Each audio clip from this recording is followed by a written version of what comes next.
Hi hello friends, நான் தாரிக். இன்னைக்கு நம்ம கிட்ட பஜாஜ் பல்சரோட NS 400Z இருக்கு. இதை பத்தி ஃபுல் டீட்டெயிலாக அதை வாங்கியிருக்க நம்ம தாஜுதான் உங்கள்ட்ட ஃபுல்லாக கேட்டு தெரிஞ்சுக்கலாம். வாங்க வீடியோக்குள்ள போகலாம்.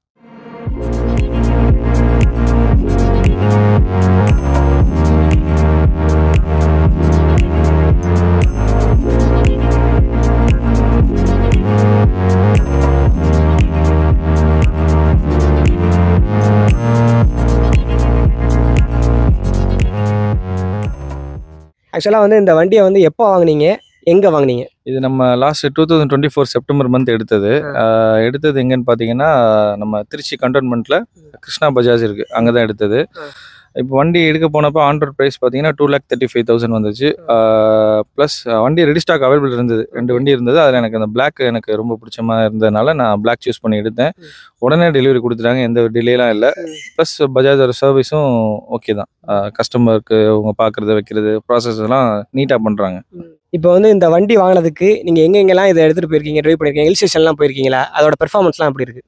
ஒன்றும் இல்லை, இப்போது நான் வண்டி எடுத்து வந்து மேக்ஸிமம் லாங் தான் அதில் போயிருக்கேன். ஃபஸ்ட்டு வண்டி எடுத்தப்பே ஃபர்ஸ்ட் சர்வீஸ் முன்னாடி நான் கேரளா போனேன், கும்ளி. ஹைவே பெர்ஃபார்மன்ஸ்லாம் நல்லா சூப்பராகவே இருக்குது. டாப் அண்ட்லாம் நல்லா இருக்குது. பிரேக்கிங் ஓகே, ஹைவேஸ்க்கும் சிட்டிக்கும் சரி. ஆனால் பில்லியனோட போகும்போது கொஞ்சம் பிரேக் இன்னும் பெட்டராக இருந்திருக்கலான்ற மாதிரி ஒரு ஃபீல் இருந்தது. மேபி என்னோட பாடி வெயிட்னாலே அப்படியா இல்லை வண்டியோட இதான்னு சரி எனக்கு தெரியல. அதுக்கப்புறம் வந்து ஒரு அண்டர் 28 ஹவர்ஸ்க்குள்ளே நான் 1200 கிலோமீட்டர் நான் கம்ப்ளீட் பண்ணேன் இந்த வண்டியில். Full stretch Trichy to Pondicherry, Pondicherry to Bangalore, அப்புறம் பெங்களூர்லேருந்து மைசூர், அப்புறம் மைசூர்லேருந்து திருச்சி நான் கம்ப்ளீட் பண்ணேன். ஆமாம் 1200 பண்ணேன். எனக்கு பெருசாக எந்த ஒரு ஃபீலும் இல்லை. ஆனால் கொஞ்சம் சீட் மட்டும் இன்னும் கொஞ்சம் பெட்டராக இருக்கணும். ஆனால் ஆக்சுவலாக இது ஒரு டூரிங் பைக் கிடையாது, ஸ்போர்ட்ஸு அப்படின்றக்கப்ப இன்னும் பெட்டராக சீட் நம்ம ஏதாவது ஆல்ட்ரேஷன் நம்ம பண்ணிக்கிட்டோம் அப்படின்னா இன்னும் கொஞ்சம் பெட்டராக இருக்கும். ஆனால் சீட்டு வந்து கொஞ்சம் ஹார்ட் தான். ஏன்னா அது வண்டியே சொல்ல முடியாது, ஏன்னா அது டூரிங் பைக் கிடையாது. அப்படின்றப்ப நம்ம ஏதாவது அடிஷ்னலாக நம்ம சீட்டிங் மட்டும் நம்ம ஃபீச்சர்ஸ் ஏதாவது பண்ணிட்டோம் அப்படின்னா லாங் ரைட்லாம் சூப்பராக நம்ம இதில் அடிக்கலாம். இப்போ நான் வந்து இந்த வண்டியில் வந்து 3500 கிலோமீட்டர் நான் கம்ப்ளீட் பண்ணியிருக்கேன். ஒரு சர்வீஸ் முடிச்சிருக்கேன், ஃபர்ஸ்ட் சர்வீஸ் மட்டும் முடிஞ்சிருக்கு. இப்போ வந்து ஃபர்ஸ்ட் சர்வீஸ் வந்து போயிட்டீங்க அப்படின்ற மாதிரி சொன்னீங்க. அதுக்கு வந்து என்ன காஸ்ட் வந்துச்சு உங்களுக்கு? இது வந்து ஃபர்ஸ்ட் சர்வீஸ் வந்து 750 கிலோமீட்டர்ஸில் ஃபர்ஸ்ட் சர்வீஸ் எனக்கு காஸ்ட் பார்த்தீங்கன்னா ஒரு 2200 வந்துச்சு. ஓகே, 400cc பைக்குக்கு ஓகே தான். இப்போ வந்து இதோட சுவிட்சோட குவாலிட்டிலாம் உங்களுக்கு எப்படி இருக்குது? அதுவும் இல்லாமல் இந்த ஃபைபர்ஸ்லாம் எப்படி இருக்குது உங்களுக்கு குவாலிட்டி? குவாலிட்டி வைஸ் ஓகே தான். ரொம்ப சூப்பர்னு சொல்ல முடியாது, ரொம்ப சுமாரானு சொல்ல முடியாது. இந்த ப்ரைஸ் ரேஞ்சுக்கு என்ன மாதிரி டீசெண்டான லெவலில் கொடுத்துருக்காங்க. ஸ்விட்ச் கேஸும் நல்லா இருக்குது. ப்ளஸ் பஜாஜ்னாலே உங்களுக்கு இலிமினேட்டரில் வரும், லைட்டிங்கோட உங்களுக்கு ஸ்விட்ச் கேஸ் வரும். ப்ளஸ் இப்போ இது 400ல் அந்த எல்இடி டைப்னால அவங்க KTM மாதிரி டைப்பில் ஸ்விட்ச் கியர் கொடுத்துருக்காங்க, அந்த ஃப்ரண்ட் பேக்லாம் போகிற மாதிரி. எல்லாமே நல்லா இருக்குது. பஜாஜ்லேயே ஃபஸ்ட் செக்மெண்ட்டாக பல்சர் NS 400Zல தான் அவங்க ஃபர்ஸ்ட் அசாட் சுவிட்சை இம்ப்ளிமெண்ட் பண்ணியிருக்காங்க. அது ஒரு நல்ல விஷயம். ப்ளஸ் இதில் இன்னொரு என்ன அட்வான்டேஜ் அப்படின்னா, நீங்கள் அசாட் போட்டுட்டு கீ ஆஃப் பண்ணாலும் அசாட் எரியும். அந்த மாதிரி ஒரு சேஃப்டி ஃபீச்சர் கொடுத்துருக்காங்க. ஏன்னா ஹைவேஸில் நீங்கள் ஏதாவது வண்டி நிப்பாட்டிட்டு கீ எடுத்துகிட்டு போக முடியாமல் அது ஒரு பிரயோஜனம் இல்லை. ஸோ அதனால் அவங்க நீங்கள் அசாட் போட்டுட்டு கீ ஆஃப் பண்ணாலும் லைட் எரிஞ்சிட்டு இருக்கும். அது வந்து ஒரு எமர்ஜென்சிக்கு அது நல்லா யூஸ்ஃபுல்லாக இருக்கும். கண்டிப்பாக. அது மாதிரி LCD டிஸ்பிளேயும் பாண்டட் கிளாஸ் கொடுத்துருக்காங்க. ஸோ நீங்கள் பிரைட்டான சன்லைட்டில் போகிறீங்க அப்படின்னாலும் உங்களுக்கு பிரைட்னஸ் விசிபிலிட்டி நல்லா இருக்குது. அப்புறம் அதில் சின்ன ஒரு MID கொடுத்துருக்காங்க, மல்டி இன்ஃபோ டிஸ்பிளே. அதில் உங்களுக்கு வந்து 10x10 மொபைல் கனெக்ட் பண்ணிக்கிட்டீங்க அப்படின்னா ரொம்ப அக்யூரேட்டாகவே ஒர்க் ஆகுது. 10x10 நேவிகேஷனாக இருக்கட்டும், மியூசிக் கண்ட்ரோலாக இருக்கட்டும், அந்த எல்லாமே உங்களுக்கு நல்லா இருக்குது. ப்ளஸ் இதில் வந்து மிஸ்டு கால், மெசேஜ், கால் வந்தாலும் நேம்லாம் வரும். அந்த மாதிரி ஃபீச்சர்ஸ்லாம் இதில் நல்லா கொடுத்துருக்காங்க. அதுதான் எனக்கு ரொம்ப அட்ராக்டாக இருந்தனால நான் இந்த வண்டியை நான் சூஸ் பண்ணேன். இப்போ வந்து மிரரோட விசிபிலிட்டிஸ் வந்து உங்களுக்கு எப்படி இருக்குது ட்ரைவ் பண்ணும்போதுலாம்? மிரர் விசிபிலிட்டி பார்த்தீங்கன்னா ரொம்ப பெட்டராகவே இருக்குது. மற்ற பைக்ஸ்லாம் கம்பேர் பண்ணும்போது நம்ம சில ஹை ஸ்பீட்லாம் அட்டைன் பண்ணும்போது வைப்ரேட்லாம் பிளரியாக தெரியும். அந்த மாதிரி இதுவும் இல்லை. இது பஜாஜ் டாமினார் 400லேருந்து சேம் அதே மிரர் தான் இங்கே கொடுத்துருக்காங்க. ரொம்ப நல்லா இருக்குது. இதோட மைலேஜ் அப்படின்னு பார்க்க போகும்போது சிட்டி ஹைவே அதை பற்றி நீங்கள் என்ன சொல்கிறீங்க? சிட்டியில் பார்த்தீங்கன்னா இது வந்து full and full power based வண்டினால நம்மளுடைய டிரைவிங் ஸ்டைலில் தான் இதோட மைலேஜ் வந்து இருக்குது. இப்போ நம்ம வந்து ஒரு ஆவரேஜாக விரட்டாமல் நம்ம வந்து நார்மலாக போனீங்கன்னா 32 வரைக்குமே நீங்கள் எதிர்பார்க்கலாம் சிட்டிலேயே. ஒன்றும் சிட்டி ஹைவேக்கும் ஒன்றும் பெரிய டிஃப்ரெண்ட் இல்லை, ஓரளவு சிமிலராக தான் இருக்குது.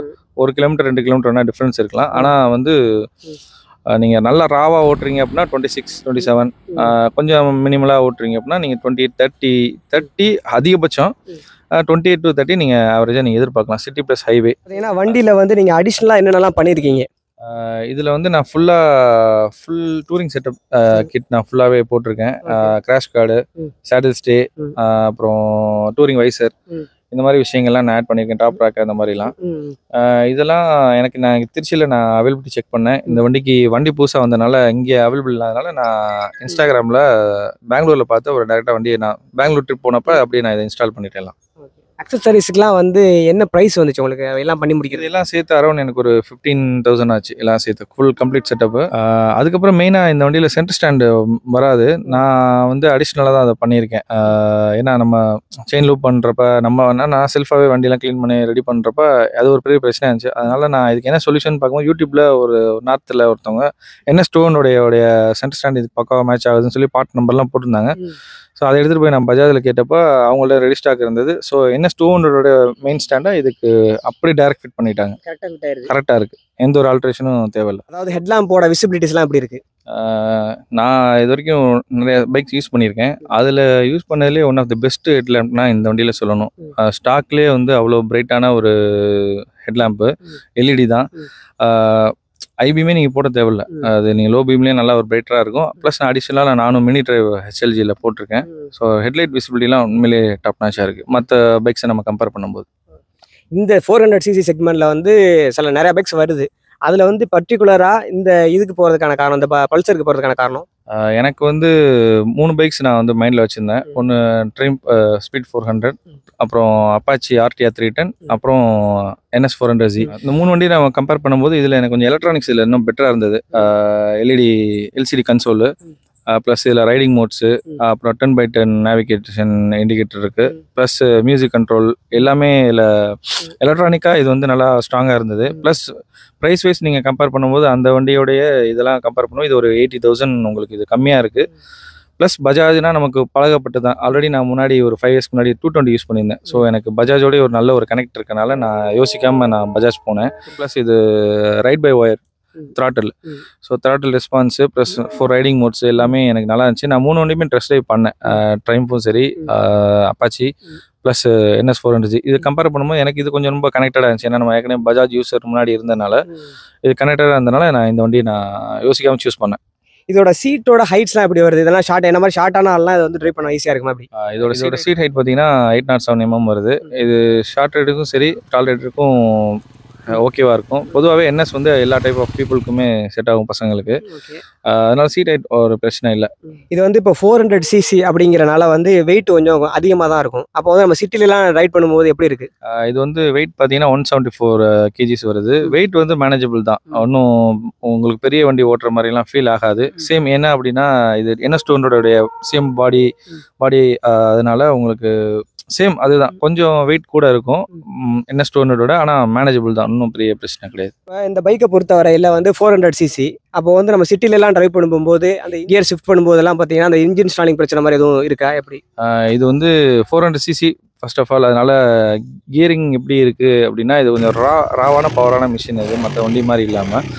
அதனால பார்த்தீங்கன்னா அந்த இன்ஜின் ஸ்டாலிங் பிரச்சனை எனக்கு முன்னாடி இனிஷியலில் இருந்துச்சு. அப்புறம் என்னோட டிரைவிங் ஸ்டைல் இந்த வண்டிக்கு ஏற்ற மாதிரி அடாப்ட் பண்ணதுக்கப்புறம் வண்டியை நான் புரிஞ்சுக்கிட்டேன், இந்த கியரில் தான் அந்த வண்டி அது உட்காரும் அப்படின்றப்ப அந்த மாதிரி நான் ஓட்டி பழகினது. அதுக்கப்புறம் அந்த மாதிரி பிரச்சனை இல்லை. ஆனால் இது இன்னும் கொஞ்சம் பஜாஜ் கொஞ்சம் பெட்டராக ஆக்கினாங்க அப்படின்னா இன்னும் நல்லாயிருக்கும். பிரேக்கிங்கை பொறுத்தவரையில் இது எப்படி இருக்குது உங்களுக்கு வந்து? அதாவது ஃப்ரண்ட்டு இது ரெண்டுமே எப்படி இருக்குது? பிரேக்கிங் பொறுத்த வரைக்கும் இதில் வந்து கிரெமிகான்ற பிராண்டில் கேலிப்பர்ஸ் கொடுத்துருக்காங்க. ஃப்ரண்ட்டில் பார்த்தீங்கன்னா 320 mm, பேக்கில் 230 mm, டூயல் சேனல் ABS தான், சுவிட்சபிள் தான், ஏன்னா நீங்கள் அட்ஜஸ்ட்மெண்ட் பண்ணிக்கலாம். பிரேக்கிங் பொறுத்த வரைக்கும் ஓகே தான், ஒன்றும் பிரச்சனை இல்லை, ஓகேவா இருக்குது இந்த வண்டிக்கு. இதில் வந்து பிரேக் அண்ட் கிளச் லிவர் வந்து அட்ஜஸ்டபிள் 5 ஸ்டெப் கொடுத்துருக்காங்க. அது இன்னொரு ஆட் ஆன் ஃபீச்சரு. மற்ற இந்த ப்ரைஸ் ரேஞ்ச் உள்ள வண்டி எதுலேயுமே இந்த மாதிரி ஆப்ஷன் இல்லை. இப்போ வந்து ஷார்ட் ரைடரு, ஹைட்டான ரைடர் ஓட்டாங்கன்னா அவங்களோட விரல் சைஸுக்கு ஏற்ற மாதிரி நீங்கள் ப்ளே செட் பண்ணிக்கலாம். 1லேருந்து 5 வரைக்கும் ஸ்டெப் இருக்குது. நல்லா யூஸாக இருக்கும் அது யூஸ் பண்ணுறதுக்கு. அதுக்கப்புறம் இதோட ஹீட் மேனேஜ்மெண்ட் வந்து எப்படி இருக்குது உங்களுக்கு? வந்து வண்டியில் ஹீட் வந்து பெருசாக எனக்கு இது வரைக்கும் ஃபீல் ஆகலை. இதில் வந்து லிக்விட் கூல் சிஸ்டம் கொடுத்துருக்காங்க. ப்ளஸ்ஸு வண்டி இன்ஜினுமே ரிலாக்ஸ்டாக இருக்குது, பெருசாக சிட்டிலையுமே நீங்கள் பம்பர் டு பம்பர் டிராஃபிக் ஓட்டினாலும் பெரிய அளவில் மற்ற பைக்ஸ் மாதிரி ஹீட்டு எனக்கு ஃபீல் பண்ண முடியல. ஹீட்டு சுத்தமாக இல்லைன்னே சொல்லலாம். அதை பொறுத்த வரைக்கும் பஜாஜ் வந்து நல்லா ஹீட், எப்பயுமே பஜாஜ் வந்து ஹீட் மேனேஜ்மெண்ட் வந்து நல்லா பண்ணுவாங்க. சேம் அதே மாதிரி இந்த வண்டியில் நல்லா பண்ணியிருக்காங்க. அது இல்லாமல் உங்களுக்கு நல்லா பெரிய ரேடியேட்டர் கொடுத்துருக்காங்க. எப்படி டாமினர் 400 மாதிரி நல்லா வைடரான ரேடியேட்டர் ப்ளஸ் சிங்கிள் ஃபேனோட கொடுத்துருக்காங்க. கூலிங் சிஸ்டம் நல்லா இருக்கு. ஆக்சுவலாக வந்து இதில் வந்து நிறைய டிரைவிங்க்கான மோட்ஸ் இருக்குது அப்படின்ற மாதிரி சொன்னீங்க. அதில் என்னென்ன மோட்ஸ் இருக்குது? இதில் வந்து 4 ரைடிங் மோட் இருக்குது. ஒன்று பார்த்தீங்கன்னா road, sport, rain, off road, இந்த 4 மோட் இருக்குது. இந்த 4 மோடில் வந்து பவர் மேப்பிங் அவங்க வந்து பண்ணியிருக்கிறது வந்து ஸ்போர்ட் மோடுக்கு மட்டும்தான் நல்லா, ஒரு ரோட் மோடோட ஸ்போர்ட் மோடில் கொஞ்சம் நல்லா உங்களுக்கு த்ராட்டல் ரெஸ்பான்ஸ் இன்னும் பெட்டராக இருக்கும். மற்ற மோட்ஸ்லலாம் எனக்கு தெரிஞ்ச இந்த ஏபிஎஸ் கண்ட்ரோல் தான் அவங்க பண்ணியிருக்காங்கன்னு நினைக்கிறேன். நான் ஸ்போர்ட் மோடு மட்டும் தான் எனக்கு டிஃப்ரென்ஸ் தெரியுது. மற்ற 3 மோட்லேயும் பெரிய டிஃப்ரென்ஸ் எதுவும் இல்லை. நான் வெளியில் கேள்விப்பட்ட வரைக்கும் என்ன சொல்கிறாங்கன்னா, இந்த ஒரு பெரிய 400cc வந்து டயரோட சைஸ் வந்து கம்மி அப்படிங்கிற மாதிரி சொல்கிறாங்க. நம்ம ட்ரைவ் பண்ணும்போது அது எப்படி இருக்குது உங்களுக்கு? இதில் டயர்ஸ் பார்த்தீங்கன்னா இப்போதைக்கு எனக்கு பிரச்சனையாக தெரியல. ஃப்ரண்ட்டில் வந்து 110 செக்ஷனும் பின்னாடி 140 கொடுத்துருக்காங்க. எம்ஆர்எஃப் ஜாப்பர். எனக்கு ஒன்றும் பெரிய பிரச்சனையாக தெரியல. மேபி நான் டயர் மாற்றின வண்டி எதுவும் ஓட்டி பார்த்து இதை ஓட்டி பார்த்தா எனக்கு டிஃப்ரென்ஸ் தெரியும்னு நினைக்கிறேன். ஆனால் எனக்கு இப்போதைக்கு எதுவும் பிரச்சனையாக தெரியல. ஃபியூல் டேங்கோட கெப்பாசிட்டி அப்படின்னு பார்க்க போகும்போது ஃபியூல் டேங்க் கெப்பாசிட்டி பார்த்தீங்கன்னா இதில் 13 லிட்டர்ஸ் கொடுத்துருக்காங்க. ஆனால் ஒரு 400cc இந்த ஒரு ஃபியூல் டேங்க் கெப்பாசிட்டி கொஞ்சம் கம்மி தான். ஏன்னா இது வந்து ஃபியூல் இன்ஜெக்ஷனால் உங்களுக்கு அவரேஜாக 2 லிட்டர்ஸ் நீங்கள் கண்டிப்பாக மெயின்டைன் பண்ணுறோன்றப்ப உங்களுக்கு அரௌண்ட் பார்த்தீங்கன்னா ஒரு 11-10 தான் உங்களுக்கு கிடைக்குது. மைலேஜும் உங்களுக்கு 28 அப்படின்னா உங்களுக்கு ஒரு 280 கிலோமீட்டர்ஸ் தான் நீங்கள் கவர் பண்ண முடியும். ஏன்னா நம்ம ஒரு லாங் ஸ்ட்ரெச்லாம் போகிறோம், ரொம்ப தூரம் போகிறப்ப நம்ம ஃபியூல் பம்பை தேடிட்டு இருக்க முடியாது. கொஞ்சம் டேங்க் சைஸ் இன்னும் பெருசாக இருந்தால் இன்னும் கொஞ்சம் 400cc இன்னும் பெட்டராக இருந்திருக்கும். பில்லியனை வச்சு நீங்கள் எங்கேயும் கூட்டிகிட்டு போயிருக்கீங்களா? அவங்க கம்ஃபர்ட் எதுவும் பேசியிருக்காங்களா? நான் மேக்ஸிமம் போகும்போது எல்லாமே பில்லியனோட தான் போனேன். பில்லியன் கம்ஃபர்ட் வந்து ஆவரேஜாக தான் இருக்குது. நான் சொல்லிட்டேன், அது ஸ்போர்ட் வெஹிக்கிள்னால பில்லியன் கம்ஃபர்ட் பெருசாக நம்ம எதிர்பார்க்க முடியாது. பில்லியன் கம்ஃபர்ட் கொஞ்சம் ஆவரேஜ் தான். அதுக்காக நான் என்ன அடிஷ்னலாக பண்ணியிருக்கேன் அப்படின்னா, பின்னாடி பேக் ரெஸ்ட் ப்ளஸ் இந்த ஃபுட் பேக்ஸ்லாம் கொஞ்சம் பெருசாக நான் போட்டிருக்கேன். ஸோ இப்போ கொஞ்சம் பெட்டராக இருக்குது. இந்த வண்டியோட சஸ்பென்ஷன் எப்படி இருக்குது? இதில் சஸ்பென்ஷன் பார்த்தீங்கன்னா ஃப்ரண்ட்டில் 43 mm டெலிஸ்கோபிக் அப்சைட் டவுன் கொடுத்துருக்காங்க. ஃப்ரண்ட்டில் மோனோஷாக் தான். சஸ்பென்ஷன் கொஞ்சம் ஓகே தான். ரொம்ப கம்ஃபர்ட் நம்ம எதிர்பார்க்க முடியாது. ஹைவேஸில் ஓகே, சிட்டியில் கொஞ்சம் ஹார்ட் தான். ஏன்னா ஸ்போர்ட்ஸ் பைக்னால கொஞ்சம் ஹார்டாக தான் அவங்க கொடுப்பாங்க. அதனால ஓகே, சஸ்பென்ஷன் நாட் பேட் தான். வண்டியோட கிரவுண்ட் கிளியரன்ஸ் எப்படி இருக்குது? அதாவது ஏதாவது ஸ்பீட் பிரேக்ல எல்லாம் போனால் எதுவும் தட்டுதா, என்ன பண்ணுது? கிரவுண்ட் கிளியரன்ஸ் இந்த வண்டியில் 168 mm கொடுத்துருக்காங்க. இது கொஞ்சம் லோயர் தான். இப்போ நம்ம சிங்கிள் பர்சனாக நம்ம போகிறோம் அப்படின்னா ஸ்பீட் பிரேக்கரில் ஏற்றி இறக்கும்போது எந்த ஒரு பிரச்சனையும் இல்லை. இன்கேஸ் நீங்கள் பில்லியனோட போகிறீங்கன்னா கொஞ்சம் ஸ்பீட் பம்ப் கொஞ்சம் பெருசாக இருக்குன்னா கண்டிப்பாக கீழே அண்டர் பாடி எக்ஸாஸ்ட் வந்து தட்டுது. ஆல்மோஸ்ட் பார்த்தீங்கன்னா இது வந்து ஒரு 2.5 லட்ச ரூபாய்க்கு நம்மளுக்கு வந்து பட்ஜெட்டில் வருது. அப்போ வந்து இதில் வேறு எதுவும் காம்ப்ரமைஸ் பண்ணியிருக்காங்க? ஏன்னா இதே 400cc பார்த்தீங்கன்னா உங்களுக்கு வந்து மற்ற வண்டிக்கெலாம் போனோம்னா கிட்டத்தட்ட ஒரு 3.5 lakhs கிட்ட நெருங்கி போயிடும். இது வந்து இவ்வளோ கம்மியாக தராங்களே, இதில் எதுவும் காம்ப்ரமைஸ் எதுவும் பண்ணியிருக்காங்க? இதில் காம்ப்ரமைஸ்ன்னு எப்படி சொல்ல போனோம் அப்படின்னா, இது வந்து NS 200 பாடியில் அப்படியே இதை 400cc ஃபிட் பண்ணி ப்ளஸ் சின்ன சின்ன சேஞ்சஸ் ப்ளஸ் அப்புறம் அந்த ஹெட்லாம்ப் மாற்றிருக்காங்க. காஸ்ட் கட்டிங் அதுதான். உங்களுக்கு NS 200 ப்ரொடக்ஷனில் இருக்க பார்ட்ஸ் தான் யூஸ் பண்ணுறதுனால அவங்களுக்கு இதில் கொஞ்சம் சீப்பராக வண்டியை கொடுக்க முடியுது. டாமினர் இன்ஜின் NS 200 பாடி அந்த சிங்க்னால அவங்களுக்கு அந்த ப்ரைஸில் வருது. இது ட்ரைவ் பண்ணும்போது இதோட கிளச்லாம் அந்த மாதிரி உங்களுக்கு ஃபீல் ஆகுது? கிளச்சு ரொம்ப லைட்டான கிளச் தான். ரொம்ப சூப்பராகவே இருக்குது. கிளச்சு உங்களுக்கு வந்து நீங்கள் யூஸ் பண்ணுற மாதிரி ஃபீல் இருக்காது. ரொம்ப லைட்டாக சாஃப்டாக தான் இருக்கும். ப்ளஸ் இதில் தான் ஸ்லிப்பர் கிளச் தான் கொடுத்துருக்காங்க. ப்ளஸ் கியரிங்குமே நல்லா சாஃப்டாக தான் இருக்குது. இதில் 6 ஸ்பீட் கியர் பாக்ஸ் கொடுத்துருக்காங்க. எல்லாமே ஸ்மூத்தாக நல்லா இருக்குது. இதில் ப்ரோஸ்ன்னு பார்த்தீங்கன்னா ப்ரைஸ் தான் மெயினாக வந்து இந்த ப்ரைஸ் செக்மெண்ட்டில் இந்த 400cc இந்த ஒரு ரேட்டில் வேறு எந்த பிராண்ட்லேயுமே பைக்ஸ் கிடையாது. அது ஒரு ப்ளஸ் பாயிண்ட் உங்களுக்கு. ஏன்னா நீங்கள் இப்போ அரௌண்ட் இப்போ ஒரு 300cc இல்லை 200cc போனீங்கனாலே இப்போலாம் ஒரு 2 lakhs நெருக்கி. இப்போ R15 V4லாம் நீங்கள் போனீங்கன்னா 2,40,000 150 செக்மெண்ட் சிசியே வருது. அப்படின்னு கம்பேர் பண்ணும்போது இது வேல்யூ ஃபார் மணி. இதில் கான்சன் பார்த்தீங்க அப்படின்னா சேம். ஏன்னா இது வந்து புதுசாக ஒரு லுக் இல்லை. நம்ம NS 400ன்னு எல்லாரும் எதிர்பார்க்கும் போது ஒரு ஃப்ரெஷ்ஷான டிசைன் வரும், புதுசாக இருக்கும், கொஞ்சம் வண்டி பல்கியாக இருக்கும்னு சொல்லி நினச்சாங்க. ஆனால் அது NS 200 பாடியிலே இன்ஜின் மாற்றி வந்ததுனால அது ஒரு நெகட்டிவாக நிறைய பேருக்கு இருக்கும். அது வந்து பேஸ்டான அவங்களுடைய விருப்பம், சொந்த விருப்பத்தை பொறுத்து தான். அதுக்கப்புறம் இதில் மெயினாக ஒரு என்ன டிஸ்அட்வான்டேஜ் பார்த்தீங்க அப்படின்னா கொஞ்சம் வண்டியில் வைப்ரேஷன்ஸ் இருக்குது. கொஞ்சம் ஒரு 3000 to 3500 RPMல நீங்கள் பண்ணும்போது ஒரு லிட்டில் பிட்டான சின்ன ஒரு வைப்ரேஷன் இருக்குது. அதுக்கப்புறம் செட்டில் ஆயிரும். அந்த 3,500 தாண்டிட்டிங்கன்னா ரொம்ப செட்டில் ஆயிரும். அதுக்கு முன்னாடி செட்டிலாக தான் இருக்கும். அந்த ஒரு 3,500லாம் உங்களுக்கு இதில் பீக் டார்க் இது வந்து வண்டி அச்சீவ் பண்ணுது. ஆமாம், ஏன்னா பீக் பவர் அப்போ தான் அதில் அட்டைன் ஆகுது.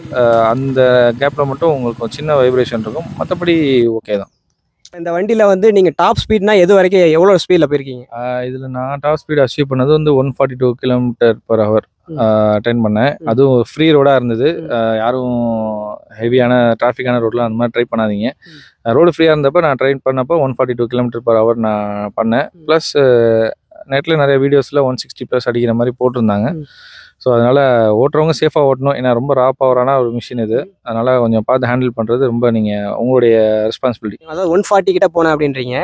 140ல் போகும்போது எதுவும் வைப்ரேஷன் இருந்துச்சா? எதுக்கு மேலே வந்து உங்களுக்கு வைப்ரேஷன் எதுவும் ஃபீல் ஆனிச்சா? எந்த ஸ்பீடுக்கு மேலே?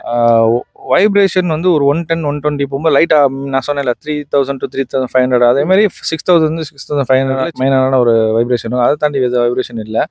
வாப்ளிங் வந்து நீங்கள் வண்டி வெயிட் கம்மி. ஆக்சுவலாக டாமினர் 400 இது ஒரு 13 kg கம்மினால, இது வெயிட் கம்மினால உங்களுக்கு கண்டிப்பாக நீங்கள் ஒரு ரொம்ப ஹை ஸ்பீட் போகிறப்போ உங்களுக்கு ஒரு அந்த வாப்ளிங் வரதான் செய்யும்.